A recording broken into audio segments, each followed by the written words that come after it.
This video is sponsored by Storyblocks, and I love that. I get paid, and I also get to talk about a service I've used as a video editor for years. It's a win-win. The only thing that could possibly make it better is that...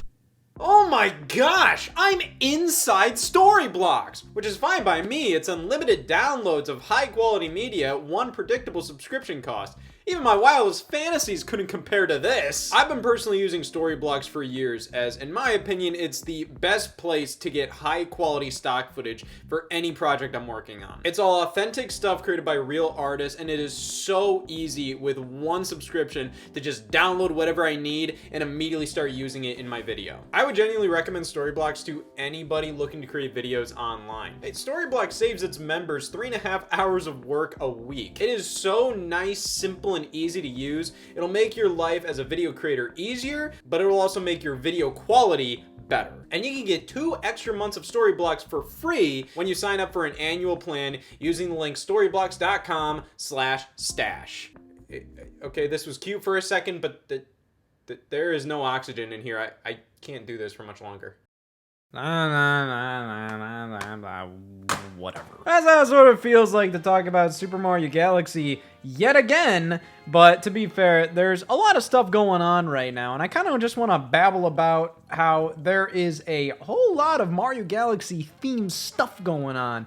And considering how I adore Mario Galaxy, it is my favorite game of all time, I kind of just want to ramble on about this, and then hopefully this is going to be the last time I will do such a thing to this extent for a very long time. This will probably be it until the outbreak in 2027 when Mario Galaxy turns 20. But yeah, in the September 2025 Nintendo Direct, Nintendo was talking about Mario's 40th anniversary, and alongside it, a whole suite of things to celebrate such an anniversary. And for some reason, most of it was Mario Galaxy themed. Oh, rats. Well, obviously, a lot of these things are correlated. So, you know, we had the Super Mario Galaxy 1 and 2 re-release on Nintendo Switch on October 2nd, 2025, so it was a pretty quick reveal to release there. But in addition, they also announced that they'd be releasing Rosalina's Storybook as a physical thing, which I definitely talked about that before. I thought like, oh, that would be like a really cool like Club Nintendo reward back in the day when Nintendo was doing Club Nintendo. But no, they waited till now to do such a thing, which is funny. They waited so long to do this, and then by the time that they finally did it, they put new pages for Rosalina's Storybook in this re-release, and they're not included in the new book. To be fair, we'll talk about the new additions with this re-release. It doesn't matter. The fact that those new pages aren't in the storybook, it's kind of like, okay, yeah, sure, we can complain about that, but it's also like, who the hell cares? Those new pages are practically worthless. So it's like, it's cool that there are new pages, and it kind of sucks that they're not included in the physical storybook, but at the end of the day, who the hell cares? But then you have Super Mario Galaxy Amiibo, and then you have the Super Mario Galaxy movie. And I just kind of want to talk about the fact that, you know, a lot of people have talked about the potential for a Mario Galaxy 3. Ever since Galaxy 2 happened, there's been talk about a Mario Galaxy 3. And the fact that Nintendo's kind of like prepping a bunch of Mario Galaxy stuff, they have the games re-released, and we did get Galaxy 1 before on Nintendo Switch via Super Mario 3D All-Stars, but that was a limited time product, and now that all the games in that collection are available on, at the very least, Nintendo Switch 2. Like, they announced Mario Sunshine for the GameCube Nintendo Classics app. So at the very least, Sunshine can be played on like Switch 2 moving forward. And you have Mario 64 on the N64 app, and now Galaxy 1 and now Galaxy 2 are just re-released. There's no deadline this time as to when the games are going to go away. Pretty much all the major 3D Marios are playable going forward. So that's definitely a reason for them to re-release Galaxy 1. But it just feels like this is a whole lot of stuff going on. To the point where I don't think it's completely unreasonable to kind of predict that Nintendo might be working on a Super Mario Galaxy 3. I mean, it's something that Nintendo themselves have commented on before. I've seen interviews with like Miyamoto where they'll ask him, it's just like, what do you think is the possibility of us getting a Mario Galaxy 3? And he's always kind of like, oh yeah, that's a possibility, like we can do that. And of course, Nintendo will say that to like literally anything. But Mario Galaxy 3 seems to have been a pretty consistent topic for Nintendo to like address in some ways. Now, does that mean just because we're getting a bunch of Mario Galaxy stuff and the fact that the movie is Mario Galaxy themed that we're definitely going to get a Galaxy 3? No, like, you know, Galaxy has just always been one of the most like iconic, most cinematic like Mario experiences. And of course, when talking about a follow-up to the Super Mario Brothers movie from 2023, you know, there's been a lot of talk. There was even like a leak from like NBC Universal that suggested that the movie's name would have been Super Mario World, which would have made sense considering the first movie ended with a tease of Yoshi. And then when it was revealed to be Mario Galaxy, honestly, my reaction was kind of similar to how I saw many other people react, in the sense that like, this is cool, but it almost seems like too soon. It almost seems like, oh, there's more ground to cover until we go to fucking space. But to be fair, the idea of a Mario World movie, it doesn't really immediately feel like is that gonna look much different from the Mario movie 1? And I think Mario Galaxy is kind of the immediate, like, hey, like, this is immediately gonna differentiate ourselves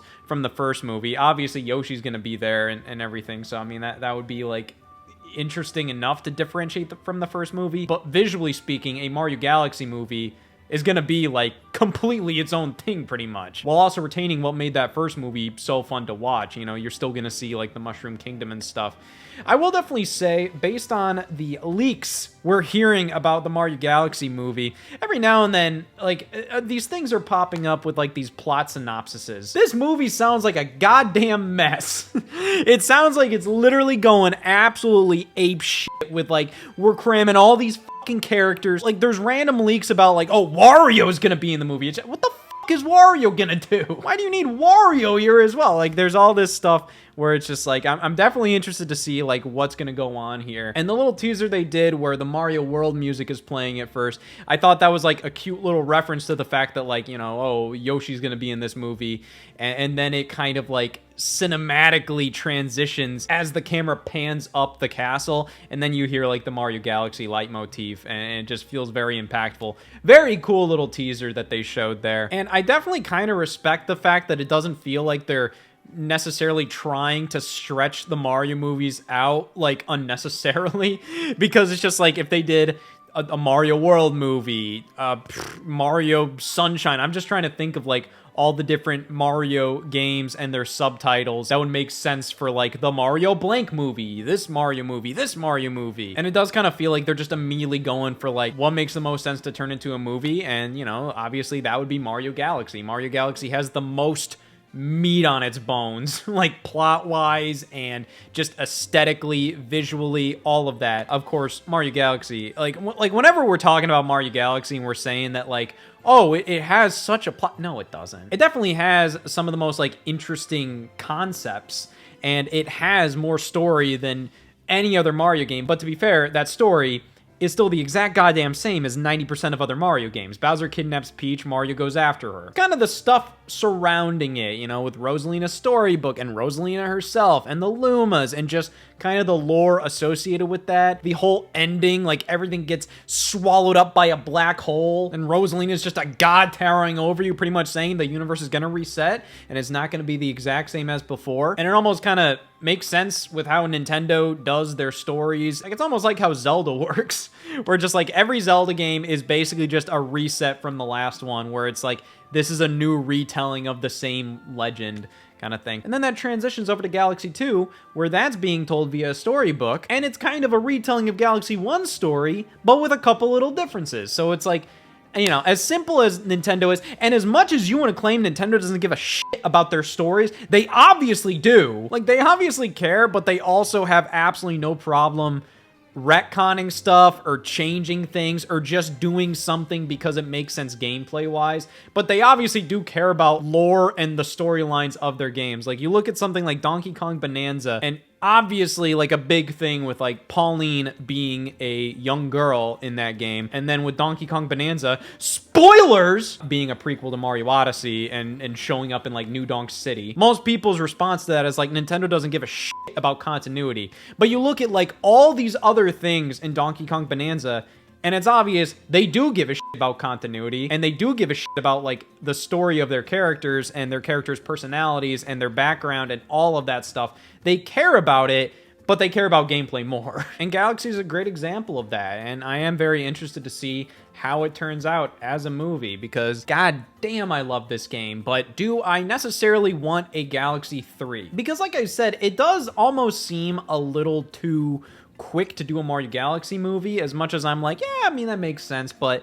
you know, it almost feels like this is like Nintendo going like, hey, we're trying to line this stuff up. And with Donkey Kong Bonanza being developed by a good chunk of the Mario Odyssey team, and with Nintendo consistently talking about Galaxy 3 in the past, it definitely makes a lot of sense to say Galaxy 3 might be the next 3D Mario, and we might be seeing that sometime within the next like couple of years. Of course, the way game development works is very strange, and I do feel like to an extent the idea that like, oh well, Donkey Kong Bonanza was only developed by like a portion of the Mario Odyssey team, so then the other portion was definitely working on a 3D Mario 100%. And I'm kind of like, well, yeah, I feel like Nintendo probably has a 3D Mario in production right now. I don't think they're ever not working on mainline Mario games, but I'm no expert on how Nintendo's development teams work, and I don't know if they genuinely split up the team to have one side of the team working on 3D Mario and then this other side of the team working on Donkey Kong, and then when the Donkey Kong team was done, then they'd shift over and the rest of them would fully work on 3D Mario.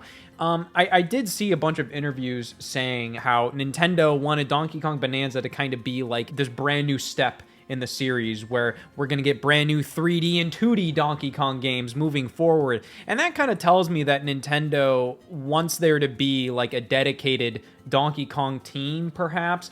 Or potentially they might just flip-flop between like, all right, this team works on 3D Mario, then 3D Donkey Kong, then 3D Mario again, then 3D Donkey Kong. Who knows? But with Nintendo making it a very big deal to be like, we're putting Galaxy 1 and 2 out on store shelves, and that's it. They're going to be there for the foreseeable future. They're not going to be taken away. And we have the movie and all the amiibo. Galaxy 3 does make a lot of sense, and of course I'd be excited about that. Like, the idea of Super Mario Galaxy 3 appearing in a Nintendo Direct and getting announced, like, I would be through the roof.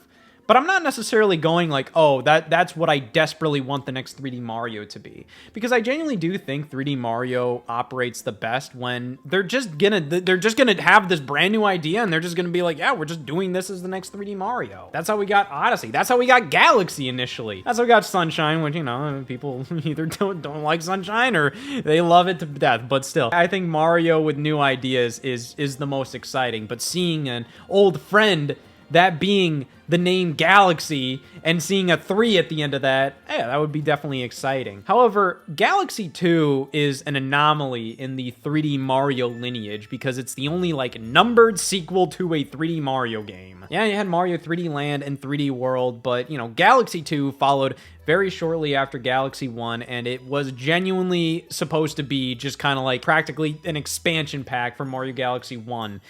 Those games were pretty much developed like one right after another, so the idea of a Galaxy 3 all this time later, I'm not 100% sure if that's necessary. If they have some great new ideas for a Galaxy 3, I'm all for it, but I am kind of wondering if this is just going to be something that's in the same vein as Galaxy, but it's not going to be called Galaxy. I swear to God, if this game is called Super Mario Universe, that would be funny. You know, that's kind of the name everybody threw around with, like, the idea of a new 3D Mario on Wii U. Before we knew that was going to be Mario 3D World, I saw a lot of people go like, oh, it's going to be Super Mario Universe, Wii U. That's what everybody thought was going to happen.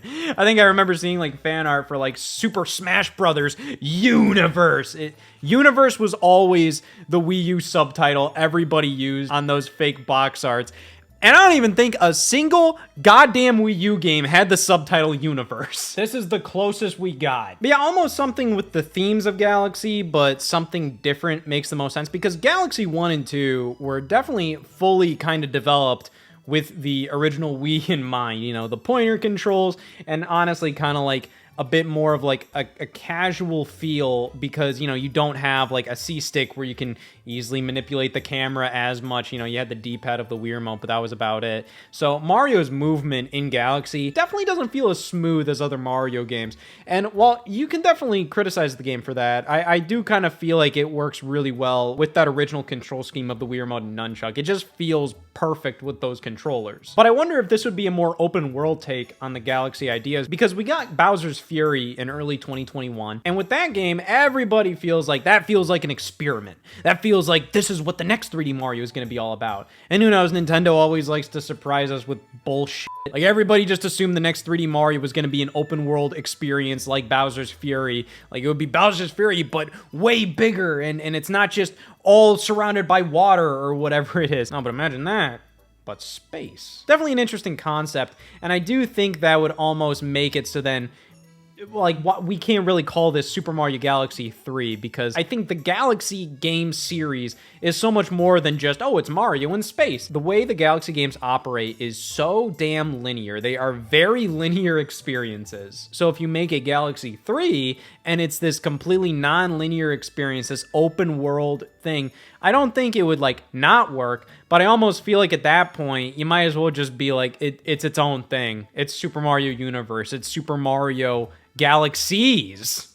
Who knows? I can imagine something where like you have space in its entirety pretty much, and you have all these different giant planets pretty much. Like, it's not like you have a hub world like you do in Galaxy 1. It's literally like you're just flying through space and you can just land on any planet, whatever. You don't have to go through the Comet Observatory and select it on the map screen and then see a cutscene flying. Like, no, you control that cutscene and you fly there. You know, you fly like you would with like the Red Star in Galaxy 1. And you know, that is definitely a really fun idea. But personally speaking, what I would want to see the most is just another 3D Mario. I don't think it needs to be Galaxy 3. As much as I love the idea of another Galaxy game, I don't think it's necessary. The only way I think it's necessary is if Nintendo has like enough new ideas for a new Galaxy. If this is pretty much just retreading on everything Galaxy 1 does with a couple of new ideas here and there, I'd kind of just think it's like, well, at that point, I'd want to see them do a completely new concept for a 3D Mario rather than just, oh, hey, we're doing space again. Like, it's just like, if I want Mario in space, you know, I can just replay Galaxy 1 for the billionth time. I really want to see them do something new, and this open world concept, I think, could work very well. But like I said, I do wonder at the end of the day, would Nintendo consider that Galaxy at that point? It's almost as if they did Super Mario 3D Universe, and it's a third game in the Super Mario 3D Blank series, like 3D Land, 3D World, and it's like a completely open world game. Now, of course, you can make the argument that's kind of what Bowser's Fury was, because Bowser's Fury was attached to 3D World, and, you know, that was kind of an open world experience. But I wouldn't really say Bowser's Fury was like this sequel to 3D World. More so, it was kind of just like taking elements from 3D World, but also taking elements from Odyssey and just creating something completely new out of it. Like, it was a weird own thing. I'm talking about like a standalone experience that is labeled as like a follow-up to a previous game, and it plays basically nothing like that original game, you know? So in the end, I'd be 100% excited and just blown away by seeing Super Mario Galaxy 3 get announced, and I feel within the next couple of years, that's more likely than it's ever been before with all the Galaxy stuff going on right now. However, I don't necessarily want Galaxy 3 unless they have some really great new ideas for it. I'm really breaking new ground with that opinion. Oh, I don't want a new game unless they have a reason to make a new game. I just think Nintendo really does want to line up their movies and games more and more and more. Just the fact that Nintendo gave the Donkey Kong Bonanza redesign of Donkey Kong to Illumination to show them like, hey, make Donkey Kong look more like this in the movie 2 years before Bonanza ever released. And the fact that with the second movie, we're already going to Galaxy, it just kind of feels like, yeah, I wouldn't put it past Nintendo for Nintendo to go up to Illumination when they were scoping out the second movie and going, hey, we're planning on doing Mario Galaxy 3. So if you want to line things up properly, it would probably make a lot of sense for the next movie to be about Mario Galaxy. And to line things up even more, bada bing, bada boom, we have re-releases. All right, let's talk about these overpriced pieces of crap. God, I love these games. Yeah, so this is yet another $70 game Nintendo released on Nintendo Switch 1. Nintendo has obviously moved completely over to $70 being their main price point for Nintendo Switch 2 games, but Nintendo Switch 1 games seem to be still like around $60, any brand new ones. Metroid Prime 4 is $60, Pokemon Legends ZA is $60, but their Nintendo Switch 2 counterparts are $70. Nintendo's excuse for this one is the fact that this isn't really a collection per se, it is a bundle. When you pop this into your Nintendo Switch, it's one of those cartridges where the two games separately appear on the home screen and you just select the icon. It's not like you put this in and it brings you to a Mario Galaxy 1+2 menu where you select whichever game you want, kind of like 3D All-Stars. Now, these games are both available separately on the Nintendo eShop at $40 a pop. So technically Nintendo's giving you a deal here. They're giving you $10 off by buying the bundle. Yeah, I think that price is pretty ridiculous. I kind of feel like $30 a pop for these makes more sense, and then, you know, it's $60 for the bundle. I think that would still be a bit up there, but it's also like, you know, it's not like you're paying more than any other Nintendo Switch game for this bundle. But no, now you are paying more than most other Nintendo Switch games for this bundle, which is even less exciting considering the fact I've already been able to play Galaxy 1 on my Switch for the past 5 years. So I played a good amount of Galaxy 1 on 3D All-Stars, and it was always a pretty serviceable version of that game. Of course, it didn't really feel like it was the greatest out there. You know, it did look better than the Wii game.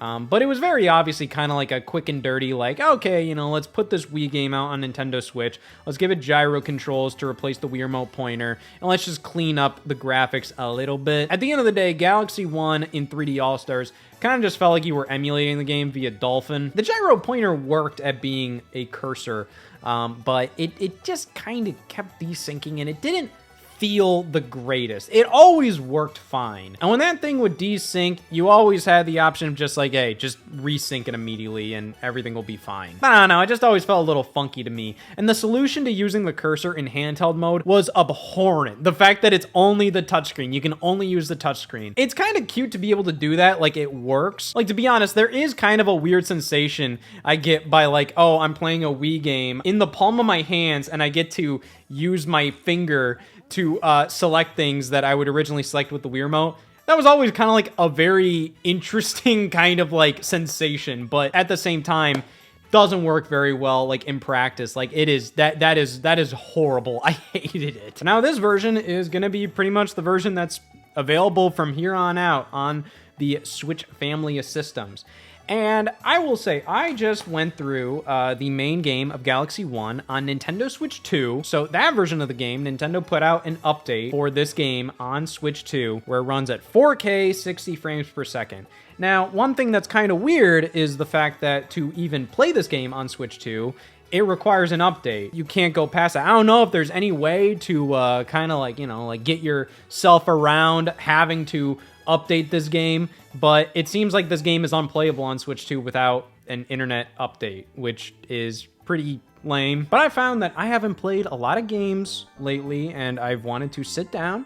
So for a couple nights here, I've been playing through a couple of games, and I've been having a great time, buddy. I played about a third of Mafia: The Old Country so far, and I like the Mafia games. They're just good story-focused third-person action games. You know, it's kind of like if Grand Theft Auto was not a sandbox at all. Like, technically the Mafia games are open world, but like it doesn't matter. The gameplay in these games are always like just fine. There's nothing ever incredible about the gameplay. They're just completely serviceable, generic third-person action games. Nah, you don't play for that. You play for the story. You play for a good Mafia-based story. And Mafia: The Old Country is that. So I've been having a really good time with that. And then Sonic Racing Cross Worlds is a great kart racer. Pac-Man World 2 Repack is cool. I tried out Metal Gear Solid Delta, which that seems to be like a really high-quality remake of the PS2 game. And I played a little bit of Ghost of Yotei. But then I had to drop everything to replay Mario Galaxy 1 for like, what, the 20th damn time? And, alright, yeah, I was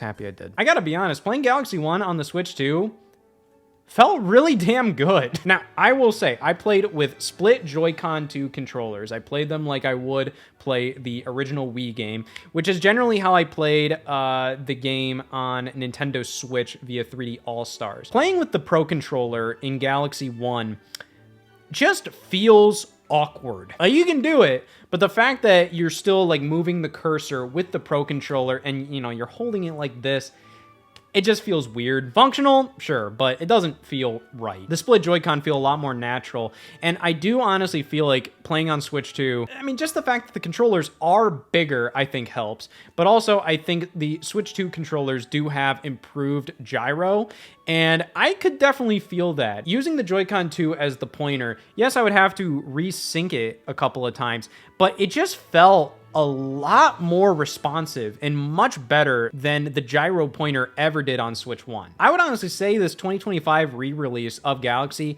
might be the definitive way to play, just due to the fact that, okay, yes, it is more responsive to use a Wii Remote, literally pointing directly at the sensor bar of the Wii Remote. Like, that is always going to be a lot more responsive.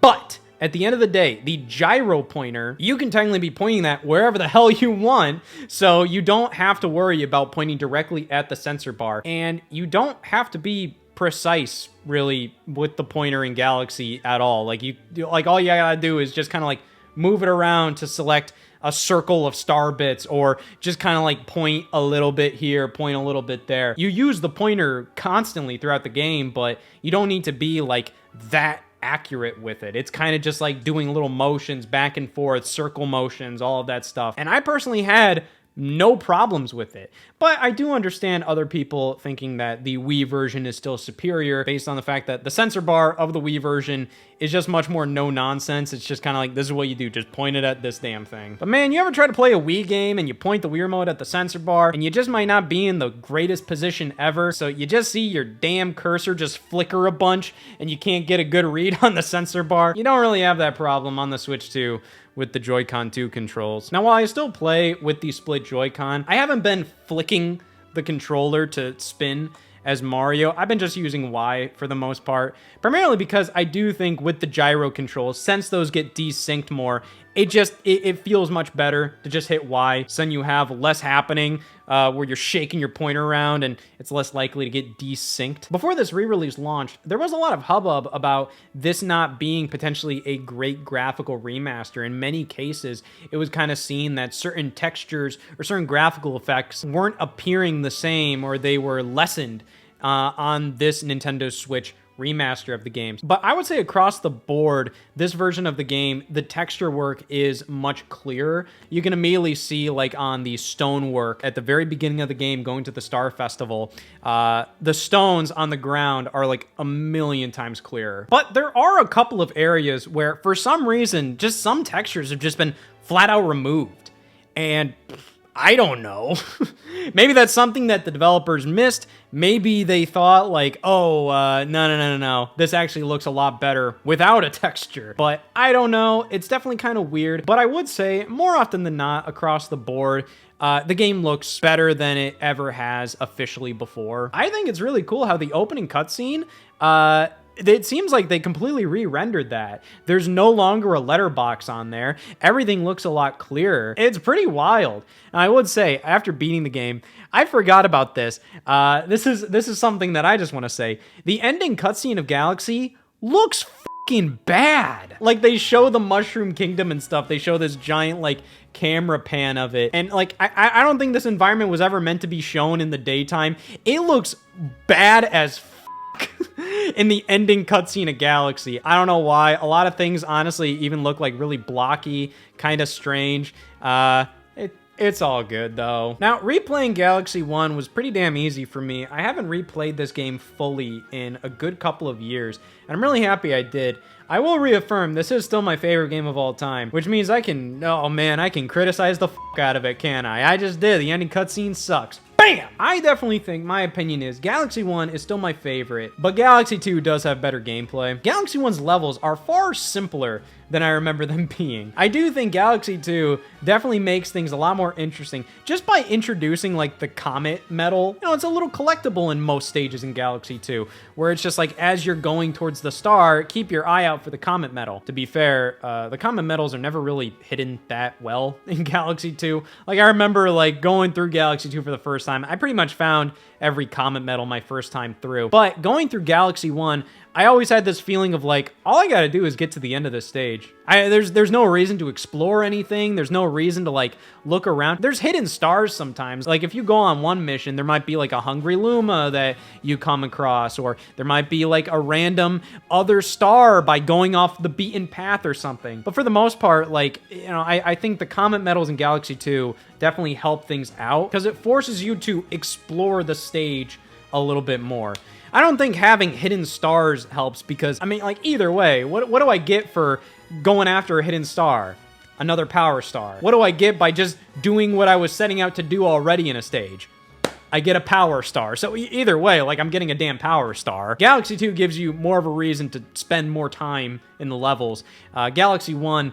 I kind of feel like there's nothing else to do in this level other than just get to the damn end, so that's all I'm really gonna do. They added a couple of things to this re-release. For one, there's an assist mode, which is like pretty much most 3D Mario games have that these days. Like Mario Odyssey had that, Donkey Kong Bonanza, not 3D Mario, but still, that had an assist mode. It doesn't really do a ton that's like interesting other than you have more health and it'll help you if you fall off a ledge. You'll just immediately go right back up. Now, it was advertised on the game's website that these games would include Joy-Con 2 mouse controls on Nintendo Switch 2, which was super cool to hear, you know? Especially now that Galaxy 2 is available on Switch 1. I think something that a lot of people assumed as to why that game did not come out on Switch for the longest time was the fact that it was much more reliant on the pointer. Using Yoshi in Galaxy 2, it's all about the pointer with that. So being completely reliant on the gyroscope there, it kind of felt like things would be a little fishy, but having mouse controls with the Joy-Con 2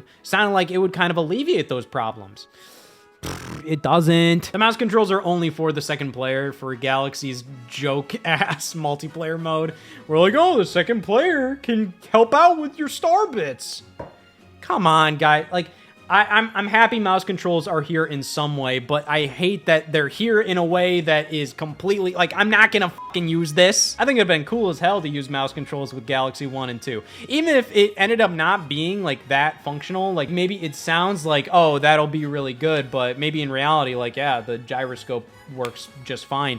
Even then, I think it would have been novel as hell to try it out, you know? One of the things that I immediately saw that differentiated these versions from the original for me was the new text font in Galaxy 1 and 2. They adjusted the font and they adjusted the UI and all of that stuff to be a little more modern. It's not that it's really better, it's more so like it kind of brings it more in line with like how the modern Mario logos and fonts are. And I gotta be honest, I'm kind of mixed on this.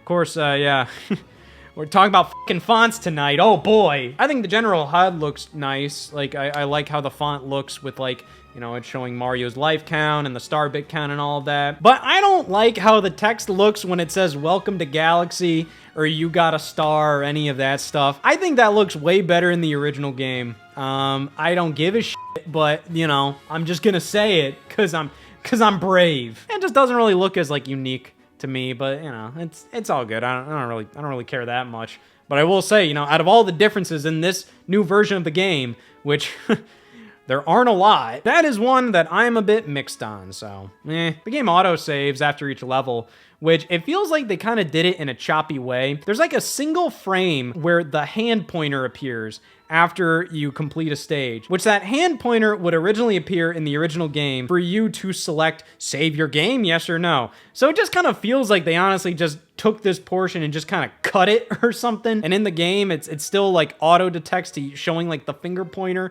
for like a split second. Kind of weird, but it is good. I love that the autosave is here because realistically, why the hell do I have to tell the game yes or no to saving every single time? Autosaving is way better, especially with the fact that it's just immediately in the background. Now, the big new addition for Galaxy 1 is the epilogue in Rosalina's storybook.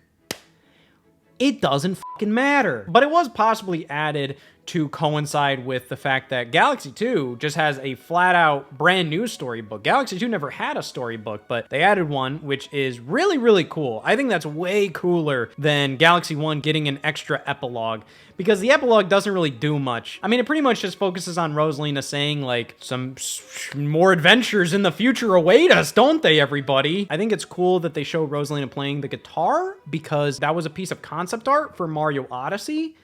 Like, Rosalina plays the guitar, so that's kind of cool, I guess. But yeah, it's really strange to me that Nintendo announced that, like, Galaxy 1 has new storybook pages, but they barely even talked about how Galaxy 2 has a storybook of its own now, which is, like, way cooler. And the thing is, Galaxy 2 storybook, again, it's nothing that crazy, and I think Galaxy 1 storybook is always going to be, like, the iconic one. But Galaxy 2 having a storybook talking about two Lumas is really neat. And the fact that that storybook kind of ends on a bit of a cliffhanger, you know, I'm not expecting the storybook to continue in any way, but I also feel like that kind of brings up more speculation that, like, either this is them connecting that with the Galaxy movie, but I feel like it's more likely this might be connecting it to another game in the Galaxy style or theming, or Galaxy 3 straight up. But that brings us to Galaxy 2, which, hot damn, it's cool to see this game back. Again, like I said, Galaxy 2 is better gameplay-wise. I think they refined the gameplay to be all about just like, hey, this is just a great linear 3D Mario game with just new ideas just getting thrown at you every single second. Galaxy 1 definitely has a lot of really great stages. There's not really a bad stage in Mario Galaxy. Of course, a lot of people say that, like, oh, the motion control stages are bad. And I wouldn't even really say they're bad because they're so infrequent, like they barely show up. But those are definitely kind of weirder, just gimmick stages. I just, you know, I don't get that bothered by them, but you know, it depends on when I play them. Sometimes I'm just really good at them and I can immediately just plow right through them. And other times, for some reason, I'm having the hardest damn time with them possible, and I'm like, yeah, this sucks. But they don't really bother me that much, but I understand them bothering other people. They're definitely kind of the lamest parts of the game, how about that? But there's definitely more galaxies in Galaxy 1 where I'm kind of like a little ho-hum about, or I'm like, okay. You know, it's still good, but it's also like, like I don't really care about this. Like, I just played this recently, so I don't give a shit about Dusty Dune Galaxy. The Honeycomb Galaxy, which is just like a very small galaxy in the game. I have all the galaxies pulled up here, so I'm going through all of them where I'm like, I didn't really give a fuck about these ones. Whereas Galaxy 2, by comparison, it's just like, it just keeps getting better and better and better, and I don't think any of the galaxies really overstay their welcome. But the vibes of Galaxy 1 are way better, and Galaxy 1 did everything first, and Galaxy 1 has a better just overall aesthetic and theming and style and all that crap, whatever. I love both of these games so much. These two are some of the most spectacular gaming experiences of all time. These versions are officially the best ones that you can get. Again, like I said, I do think some people may prefer the original Wii version, or even just playing them like via an emulator where, you know, maybe you can hook up a Wii remote and sensor bar of some kind, so then you can get more crisp HD visuals, but also, you know, hold an actual Wii remote and be able to, you know, use a cursor with a sensor bar. But like I said, I've honestly found that the gyro controls on the Switch 2 feel really damn good, and they're not perfect, and I think the Wii versions still feel right, but I think playing these games on Switch 2, I've fully kind of adapted to the gyro pointer, and I think it definitely has a lot of benefits, to the point where I would say, yeah, these are the best official versions of the games. Holy f***, it's overpriced. As good as these versions are, I wouldn't even really say this is like the be-all, end-all definitive versions of the Mario Galaxy series. I think genuinely, if you've never played Mario Galaxy before, you can find a Wii for very cheap and give it a go, and I think you will know right then and there if these games are your thing. It's not like the Wii versions are really like, oh my god, you can just not go back to these. Yeah, you can. They still look great. They're definitely, like, not in HD, but the games still look good. And as nice as these games look, I do think these are technically remasters of the games. But just the fact that Nintendo is also just saying, like, this is just Mario Galaxy. It's not like Super Mario Galaxy Remastered or Super Mario Galaxy Definitive Edition. Like, nah, it's Mario Galaxy. That tells me, as much as I would recommend these games to anybody, wait till they're on a discount, or wait till you have like a gift card or something like that. That's just my opinion personally. Hell, I wasted my money on this game, and I just played it for the umpteenth time, but did I really have to wait to play this? No, I already had the damn first game on Switch, and guess what? I beat the first game again on Switch. I haven't beat the second game on Switch yet. But I will say, it's definitely nice to have these games just back for the foreseeable future. It's not like they're going away anytime soon. And it feels really cool to see so much Mario Galaxy crap getting just pushed into our face at once. I'm definitely really excited to see what the future holds. If I had to predict anything, I don't think this is the last we're gonna see of Mario Galaxy. I feel like this is building up towards something else video game-wise. If that happens, cool. If it doesn't, you know, I'm always interested to see what kind of dog shit Nintendo's gonna put out next. So as somebody whose favorite game is Mario Galaxy, I'm telling you, I am unbelievably happy and excited. Here's my end recap on how I feel. What the fuck is that price? What the fuck are those prices? Why aren't the new pages included in this? Why are we getting this so soon? And I don't fucking want this!